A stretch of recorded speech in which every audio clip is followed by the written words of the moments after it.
آج کی اس ویڈیو میں آپ لوگوں کا استقبال ہے۔ جیسا کہ آپ سبھی اس بات سے بخوبی واقف ہیں اور اب تک عمر خیام کتنی رباعیات کی تشریح ہو چکی ہے، جس سے کہ آپ لوگ اس بات کا اندازہ لگا سکیں کہ عمر خیام کی رباعیات کا جو موضوع ہے نا وہ کس سمت میں زیادہ ہے، یعنی کس زندگی کے کس پہلو کو عمر خیام نے اپنے رباعیات میں شامل کیا ہے، اس سے آپ بخوبی واقف ہو چکے ہوں گے۔ جیسا کہ اب تک 15 رباعیات کی تشریح میں آپ نے دیکھا، زیادہ تر عمر خیام انسانی زندگی کے مشکل حالات اور ساتھ ہی ساتھ وہ دنیا میں کیسے آتا ہے، کہاں جاتا ہے، اس کو اس بات کا کچھ علم نہیں ہے، یعنی بنا مرضی کے انسان دنیا میں بھیجا جاتا ہے اور یہاں سے بنا مرضی کے بلا لیا جاتا ہے۔ تو انسان بالکل مجبور محض ہے، اس کو کچھ پتہ نہیں ہے کہاں سے آ رہا ہے، دنیا میں کس لیے آیا اور پھر یہاں سے کیوں چلا جاتا ہے، اس کا اس کو علم نہیں ہے۔ اور انسانی فکر ایک انسانی فکر جو ہمیشہ سے سرگردہ رہی، وہ اس میں رہی ہے کہ انسان کیوں پیدا ہوتا ہے یا پھر پیدا ہونے کے بعد کیوں مر جاتا ہے، اس کا مقصد کیا۔ عمر خیام بھی ایک اپنی لمبی عمر کا لمبا حصہ، ایک بڑا حصہ جو ہے اسی فکر میں گزار دیا، اور جو اس دوران اس کی فکر میں جو تغیرات آئے یا پھر اس کی فکر میں جو خیال کیا اور جو سوچا، اس کو اپنی رباعی میں یا پھر جو مشاہدہ کیا، تجربات کو رباعیوں میں پیش کرنے کی مکمل کوشش کی ہے اس نے۔ اسی لیے عمر خیام کی رباعی جو ہے اب تک سب سے زیادہ پڑھی جانے والی رباعی گو شعراء میں سے عمر خیام ہے، اور سب سے زیادہ ٹرانسلیشن کی بک دیکھا جائے، اگر دوسری زبانوں میں ٹرانسلیشن دیکھا جائے، ترجمہ دیکھا جائے، وہ عمر خیام سب سے زیادہ ٹرانسلیشن والی بک میں عمر خیام کی رباعیات کا بھی نام آتا ہے۔ اس لیے عمر خیام گزشتہ دور میں بھی ریلیونٹ تھا اور آج بھی وہ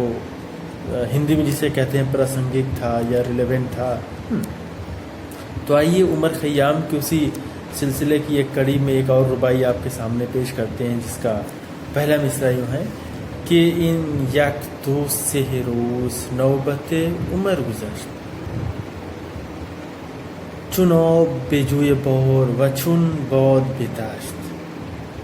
تیسرا مصرع ہے کہ ہرگز غم دو روز مرا یاد نگشت۔ چوتھا ہے روزی کی نیامد است و روزی کی گذشت۔ پہلا مصرع ہے کہ ان یک تو سہ روز نوبت عمر گذشت۔ مشکل الفاظ میں ان مطلب یہ ہے، یک مطلب ایک، دو مطلب دو،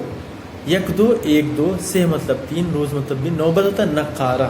یعنی کسی بھی خبر کے لیے پہلے زمانے میں کوئی خبر پھیلانے کے لیے نقارہ ہو جاتے تھے، تاکہ نقارہ کی آواز سن کر لوگ اکٹھا ہو جائیں، اپنی بات کہہ سکیں۔ تو یہ خبر پہنچانے کا ایک ذریعہ ہوا کرتا تھا، نقارہ بجا کے لوگ پہنچاتے تھے۔ تو وہی نقارہ، نوبت مطلب نقارہ،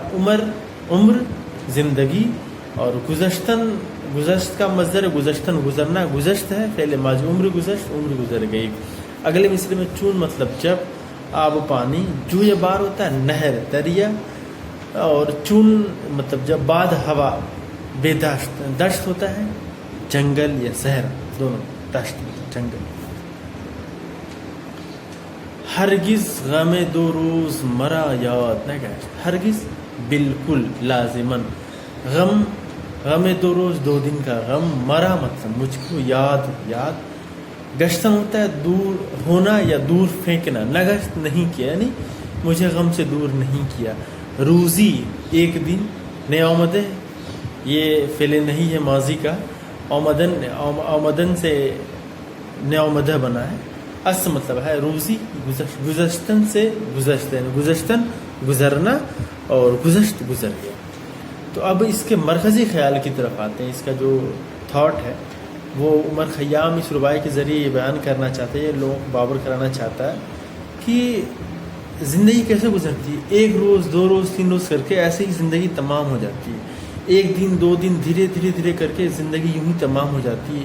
ایک دن گزرا، دو دن گزرا، تین گزرا، اور ایک دن پتہ چلتا ہے کہ انسان کا نقارہ بج گیا، یعنی اس کی موت کا نقارہ بج گیا۔ اور وہ کیسے گزرتا ہے؟ جیسے دریا کا پانی آتا ہے، فلو میں رہتا ہے، ہمیشہ بہتا رہتا ہے، وہ بہہ کے ایسے ہی انسانی زندگی بھی ہے، وہ اسی طریقے سے انسانی زندگی بھی ہے کہ وہ ایک دن بہہ جاتے ہیں، گزر جاتا ہے، اسی طریقے سے دوسرا دن، تیسرا دن، حتیٰ کہ پوری عمر ہی گزر جاتی ہے، یہاں تک کہ اس کا نقارہ بج جاتا ہے۔ اور یہ ایسے پوری زندگی گزر جاتی ہے، لیکن ہرگز غم دو روز مرا یاد نہ گذشت۔ کہہ رہے ہیں کہ ہرگز، یعنی کبھی بھی 2 دن کے لیے بھی غم نے مجھے چھٹکارا نہیں دیا، یعنی غم نے ہمیشہ میرے اوپر ظلم و ستم ڈھائے، غم ہمیشہ میرے دل و دماغ میں گھر کی رہا۔ حالانکہ میری زندگی گزر گئی، ختم ہو گئی، لیکن غم سے میں نجات نہیں پا سکا، چھٹکارا نہیں پا سکا۔ اور ایک دن ایسا مجھے ایسا لگا شاید ایک دن یہ غم ختم ہو جائے۔ کہہ رہے ہیں کہ روزی کی نعمت ایسے ایک وہ دن جس کے بارے میں سوچتا تھا کہ وہ ایک دن آئے گا جب غم سے چھٹکارا مل جائے گا، وہ آج تک وہ دن آیا ہی نہیں، وہ دن بھی گزر گیا اور وہ دن آیا بھی نہیں۔ تو اب پہلے تشریح کرتے ہیں کہ ان یک دو سہ روز نوبت عمر گزشت۔ کہہ رہے ہیں کہ 1-2 دن کر کے جو ہے وہ عمر کا وہ گزر جاتا ہے، اور آخر کار عمر کا یعنی زندگی تمام ہونے کا نقارہ بج جاتا ہے، یعنی موت کا اعلان ہوتا ہے۔ وہ ایسے ہی زندگی گزرتی ہے جیسے چناب بجوئی بار وچن بعد بداشت، یہ ایسے ہی ہے جیسے پانی نہر میں بہہ جاتا ہے یا دریا میں بہہ جاتا ہے اور ہوا جنگلوں اور صحراؤں سے گزر جاتی ہے، ایسے ہی زندگی بھی ایک دن 2 دن کر کے تمام ہو جاتی ہے۔ تیسرے مصر میں کہ ہرگز غم دو روز مرا یاد نہ گشت، اور کبھی بھی